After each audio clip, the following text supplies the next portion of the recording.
इस चैनल की मज़ीद वीडियोस देखने के लिए हमारे चैनल को लाइक, शेयर एंड सब्सक्राइब कीजिए ताकि आप हमारे आने वाली वीडियोस के लिए बने रहें। शुक्रिया।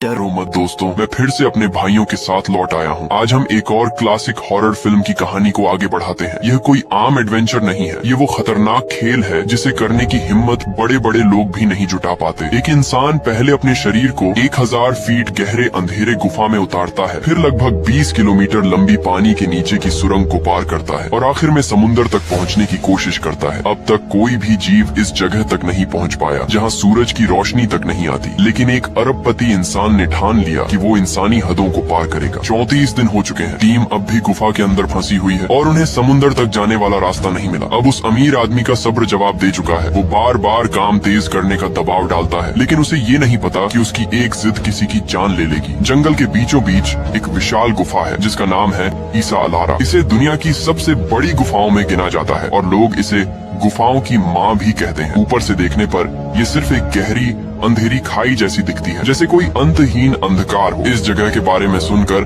अमीर आदमी कार्ल एक्सपर्ट गोताखोर फ्रैंक की टीम को यहाँ लाता है ताकि इस रहस्यमयी जगह को खोजा जा सके। अब टीम जमीन के नीचे करीब 2 किलोमीटर तक पहुँच चुकी है और उनके सामने सिर्फ एक आखिरी सुरंग बची है जिसे डेविल्स आई कहा जाता है। कार्ल के दबाव में आकर फ्रैंक जूडी को साथ लेकर दोबारा पानी में उतरता है। नीचे का पानी इतना शांत और नीला है कि वो किसी कब्र जैसा लगता है। वहाँ सिर्फ सांसों की आवाज गूंजती है। दोनों तय रास्ते पर चलते हुए जल्दी ही एक ट्रांजिट पॉइंट तक पहुँच जाते हैं जहाँ वो नए उपकरण और ऑक्सीजन सिलेंडर लेते हैं और फिर गहराई में उतर जाते हैं। जैसे जैसे वो आगे बढ़ते हैं रास्ता और तंग होता जाता है। आखिर में फ्रैंक को एहसास होता है कि यहाँ पानी का बहाव तेज है, जिसका मतलब है कि आगे जरूर कोई रास्ता है। वो अपने उपकरणों को हाथ से धकेलते हुए उस संकरी सुरंग में घुस जाते हैं। ये कदम बेहद खतरनाक था क्योंकि अगर वो फंस जाते तो बचने का कोई रास्ता नहीं था और जैसा डर था वही हुआ। जूडी का उपकरण पत्थरों में फंस जाता है। लंबे समय तक काम करने की वजह से वो पहले ही थका हुआ था। घबराहट में वो अपना संतुलन खो देता है और जोर लगाकर खुद को छुड़ाने की कोशिश करता है। किसी तरह दोनों उस सुरंग से बाहर निकल आते हैं, लेकिन जैसे ही वो बाहर आते हैं उनकी आंखें चमक उठती हैं। उनके सामने एक ऐसा पानी के नीचे का नजारा होता है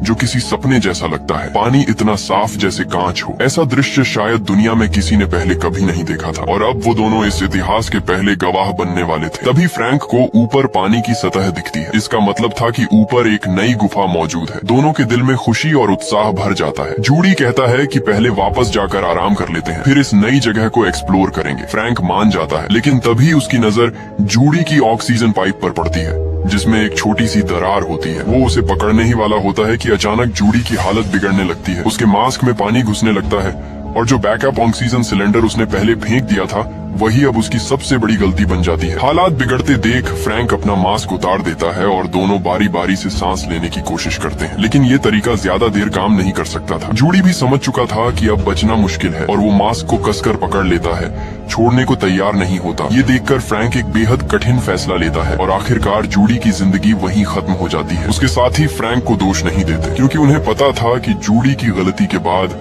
उसका बचना नामुमकिन था। दूसरी तरफ कार्ल अपनी गर्लफ्रेंड और फ्रैंक के बेटे जोश के साथ नीचे पहुंचता है। स्क्रीन पर सब कुछ देखकर जोश गुस्से से भर जाता है। उसे लगता है कि उसके पिता ने ही जूडी को मार दिया, लेकिन बाकी लोग समझाते हैं कि ये एक मजबूरी थी। अगर वो वहाँ से नहीं निकलते तो दोनों की मौत तय थी। कुछ देर बाद फ्रैंक जूडी की लाश को लेकर वापस आता है और उसे सम्मान के साथ रखता है। इसके बाद पहली बार पिता और बेटे के बीच खुलकर बात होती है। जोश अपने पिता के काम से हमेशा नाराज रहा है। उसे लगता है कि कोई भी इस ठंडी अंधेरी गुफा की परवाह नहीं करता। वो ये भी नहीं समझ पाता कि आखिर इन खतरनाक जगहों को खोजने का मतलब क्या है। धीरे धीरे ये नाराजगी उनकी जिंदगी के हर हिस्से में फैल गई थी। एक बार उसके जन्मदिन पर फ्रैंक ने उसे जंगली सुअर का दांत गिफ्ट किया था जिसे उसने एक लैंप में बदल दिया था। फ्रैंक के लिए वो खास था, लेकिन जोश को वो बिल्कुल बेकार लगा। दोनों के बीच बहस चल ही रही होती है कि अचानक बाहर तेज तूफान शुरू हो जाता है। टीम बार बार संपर्क करने की कोशिश करती है, लेकिन सिग्नल पूरी तरह खत्म हो चुका होता है। उधर फ्रैंक अपना काम खत्म करके बाहर निकलने का फैसला करता है। वो अपने साथी ल्यूक को कहता है कि वो जोश और बाकी लोगों को लेकर पहले निकल जाए क्योंकि कार्ल खुद गुफा में डाइव करना चाहता है। इसलिए फ्रैंक उसके साथ रुक जाता है। ल्यूक जैसे ही आगे बढ़ता है उसे ऊपर से तेज पानी की आवाज सुनाई देती है। उसे खतरे का एहसास हो जाता है और वो तेजी से आगे बढ़ता है। ट्रांजिट एरिया में पहुंचकर सभी लोग निकलने लगते हैं, लेकिन जोश रुककर रेडियो से संपर्क करने की कोशिश करता है। इस बार सिग्नल मिल जाता है और ऊपर से खबर मिलती है कि तूफान अब एक खतरनाक तूफान में बदल चुका है। जोश तुरंत फैसला करता है कि उसे वापस जाकर सबको बताना होगा, लेकिन तभी अचानक बाढ़ का पानी गुफा में घुसने लगता है। सभी लोग रस्सियों से बंधे होने की वजह से बच जाते हैं, लेकिन जोश समझ जाता है कि अगर उसने जल्दी खबर नहीं दी तो उसके पिता की मौत तय है। उधर फ्रैंक भी खतरे को महसूस कर लेता है। गुफा की दीवारों से पानी रिसने लगता है और कुछ ही सेकंड में बाहर से तेज पानी अंदर घुसने लगता है। वो तुरंत ऊपर चढ़ता है और बाहर निकलने की तैयारी करता है। तभी वो देखता है कि जोश और ल्यूक वापस आ चुके हैं। जोश उसे बताता है कि पूरी गुफा पानी से भरने वाली है। फ्रैंक बिना वक्त गंवाए सभी को निकलने का आदेश देता है। पहले रस्सियां बांधी जाती हैं, फिर कार्ल की गर्लफ्रेंड विक्टोरिया को ऊपर चढ़ने के लिए कहा जाता है, लेकिन पानी का बहाव इतना तेज होता है कि वो खुद को संभाल ही नहीं पाती। हालात बेहद खतरनाक हो चुके थे। उसी वक्त रस्सी को थामे हुए पत्थर अचानक ढीला पड़ गया। ल्यूक ने तुरंत अपने शरीर से उसे रोकने की कोशिश की। जोश की मदद से विक्टोरिया किसी तरह ऊपर चढ़ने में सफल हो जाती है, लेकिन बाढ़ अब और भी भयानक रूप ले चुकी थी। तेज बहाव में ल्यूक बेहोश हो जाता है। जोश तुरंत उसका पैर पकड़ लेता है, लेकिन पानी का दबाव इतना ज्यादा होता है कि उसका आधा शरीर सुरंग के अंदर खींच जाता है। अगर वो नहीं छोड़ता तो खुद भी मर सकता था। तभी फ्रैंक तेजी से आगे बढ़ता है और जोश को खींच कर बचा लेता है, लेकिन अब गुफा का मुख्य रास्ता बड़े पत्थरों से पूरी तरह बंद हो चुका था। यही उनका एकमात्र बाहर निकलने का रास्ता था। अब उनके पास सिर्फ एक उम्मीद बची थी, वो नई गुफा जिसे फ्रैंक ने पहले खोजा था। सभी लोग तुरंत वापस लौटते हैं और जो भी उपकरण बचा सकते हैं इकट्ठा करते हैं। फ्रैंक जूडी के पास जाता है और उसके शरीर से सूट उतारकर विक्टोरिया को देने की कोशिश करता है, क्योंकि ठंडे पानी में बिना सूट के जाना सीधा मौत को बुलाना है। लेकिन विक्टोरिया साफ मना कर देती है। वो एक मरे हुए इंसान के कपड़े पहनना नहीं चाहती। फ्रैंक उसे मजबूर नहीं करता। वो जानता है हर इंसान अपनी किस्मत खुद चुनता है। इसी दौरान जोश को ल्यूक बेहोश हालत में मिलता है। फ्रैंक जांच करता है और समझ जाता है कि उसकी कई हड्डियां टूट चुकी हैं। वो अब बच नहीं सकता। जिंदा रहना उसके लिए अब सिर्फ दर्द है। फ्रैंक अपने साथियों को जोश को लेकर आगे बढ़ने के लिए कहता है, क्योंकि वो नहीं चाहता कि उसका बेटा आगे होने वाली चीजें देखे। फ्रैंक समझ चुका था ये हत्या नहीं बल्कि मुक्ति है। ऐसे एडवेंचर करने वाले लोग पहले से जानते हैं कि एक दिन ऐसा आएगा, और वो मौत से नहीं डरते बल्कि इस बात से डरते हैं कि उनकी वजह से दूसरों की जान खतरे में पड़े। ल्यूक की आंखों में वो दर्द और विनती साफ दिख रही थी और फ्रैंक ने उसकी इच्छा का सम्मान किया। इसके बाद सभी लोग तैयार होकर आगे बढ़ते हैं। फ्रैंक उन्हें निर्देश देता है कि वे पास पास रहें और विक्टोरिया को पीछे रहने के लिए कहता है। ये फैसला सुनने में भले ही कठोर लगे, लेकिन यही सही था। यहाँ तक कि कार्ल भी इस फैसले से सहमत हो जाता है। कुछ ही देर में वे एक संकरी सुरंग तक पहुँचते हैं। एक एक करके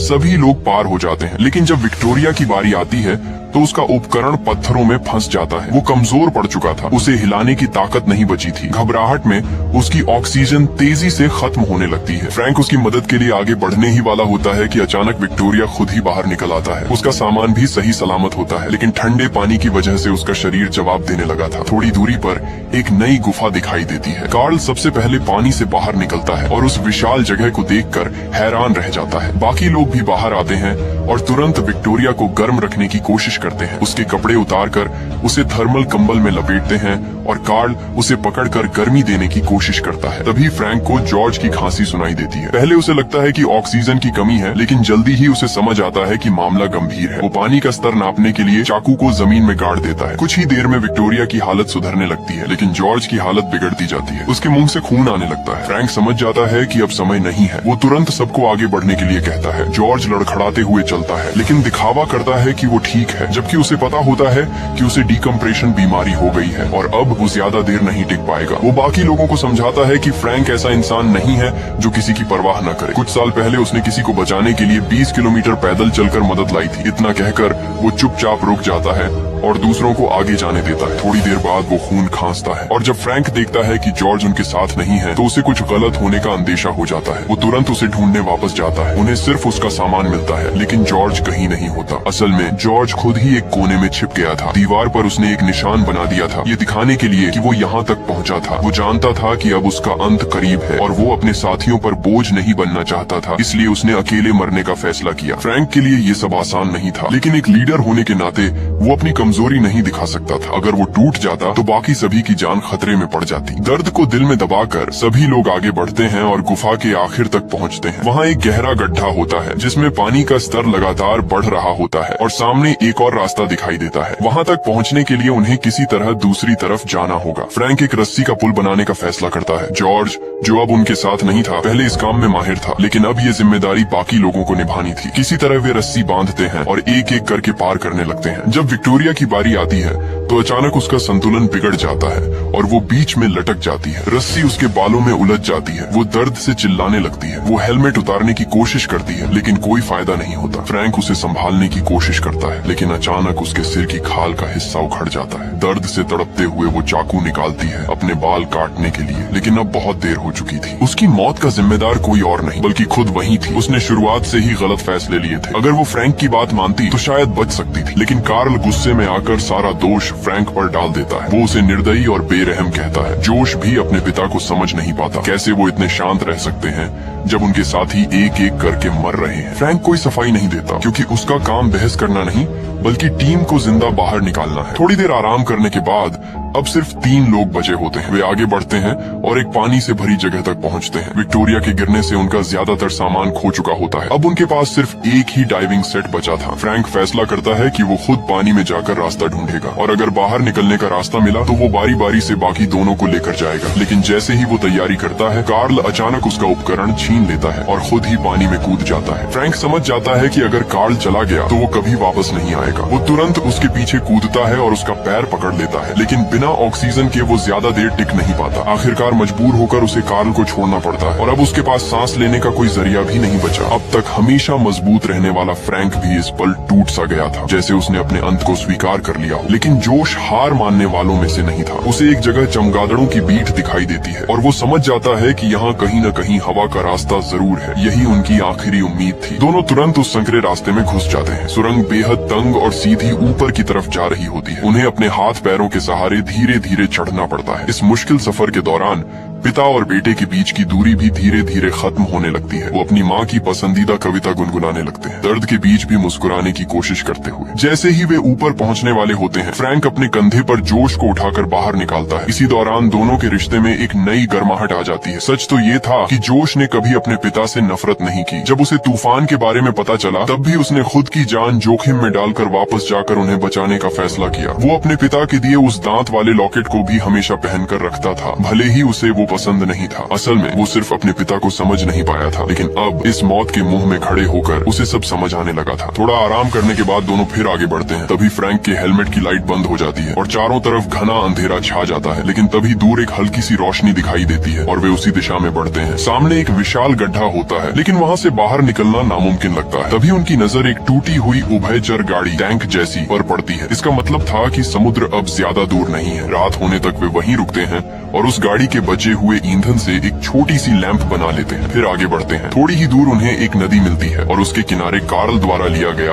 ऑक्सीजन उपकरण पड़ा होता है। तभी कार्ल सामने आता है। वो बताता है कि उसे रास्ता मिल गया था, लेकिन ऑक्सीजन खत्म होने की वजह से वो वापस नहीं जा सका। लेकिन फ्रैंक उसकी बातों पर ध्यान नहीं देता। वो आगे बढ़ता है और जल्द ही उन्हें विक्टोरिया की लाश मिलती है। फ्रैंक बिना वक्त गंवाए उसका ऑक्सीजन सिलेंडर ले लेता है, क्योंकि अब जिंदा रहना ही सबसे बड़ा मकसद था। आगे बढ़ते हुए वे एक पानी से भरे इलाके तक पहुंचते हैं। जोश पानी के नीचे जाकर एक संकरी सुरंग ढूंढ लेता है। अब उनके पास बस इतना ऑक्सीजन था कि वे बारी बारी से सांस लेते हुए उस रास्ते को पार कर सके। तभी अचानक कार्ल पीछे से हमला करता है। अपने पिता को खतरे में देखकर जोश का गुस्सा फूट पड़ता है। वो लैंप उठाकर कार्ल पर फेंकता है और फिर उसे पकड़कर पानी में डुबो देता है। गुस्से में वो उसे मारने ही वाला होता है, लेकिन आखिरी पल में खुद को रोक लेता है। जैसे ही वो फ्रैंक के पास लौटता है, उसकी नजर पड़ती है। फ्रैंक की पीठ एक नुकीले पत्थर से बुरी तरह जख्मी हो चुकी थी। वो अब बच नहीं सकता था। कार्ल फिर से उसे भड़काने की कोशिश करता है, कहता है कि फ्रैंक की वजह से ही सब मरे हैं। लेकिन इस बार जोश अपने पिता के साथ खड़ा रहता है। वो साफ कह देता है, हम आज जिंदा हैं तो सिर्फ इनकी वजह से। कार्ल चुप हो जाता है। जाता है। उसे अपने किए का एहसास हो चुका था। वो बिना कुछ कहे पानी में कूद जाता है और हमेशा के लिए गायब हो जाता है। कार्ल के जाने के बाद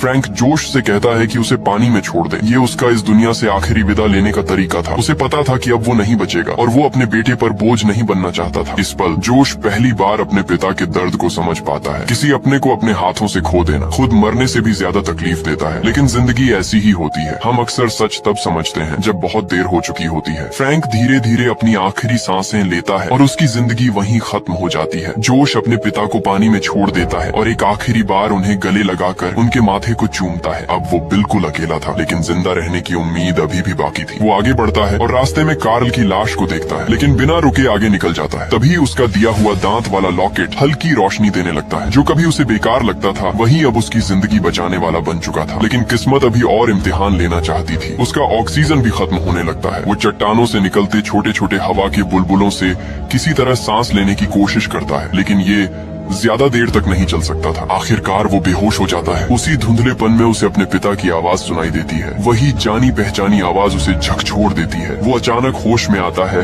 और ऊपर की तरफ देखता है और फिर उसकी आंखों के सामने पहली बार तेज सूरज की रोशनी चमक उठती है। वो आखिरकार बाहर आ चुका था। कहानी यहीं खत्म होती है, लेकिन इसका मतलब बहुत गहरा है। असल जिंदगी में लोग अक्सर एक्सट्रीम स्पोर्ट्स को बेवजह का खतरा समझते हैं, लेकिन सच्चाई ये है कि इन लोगों से ज्यादा कोई भी जिंदगी और प्रकृति की कदर नहीं करता। हर खतरनाक कदम के पीछे सटीक प्लानिंग, टीम वर्क और हिम्मत होती है। ऐसे हालात में इंसान अपनी असली ताकत को पहचानता है, डर के बीच भी शांत रहना सीखता है और निराशा में भी उम्मीद ढूंढना सीखता है। यही इस सफर का असली मतलब है, जिंदगी को समझना, उसे महसूस करना और उसकी असली कीमत जानना।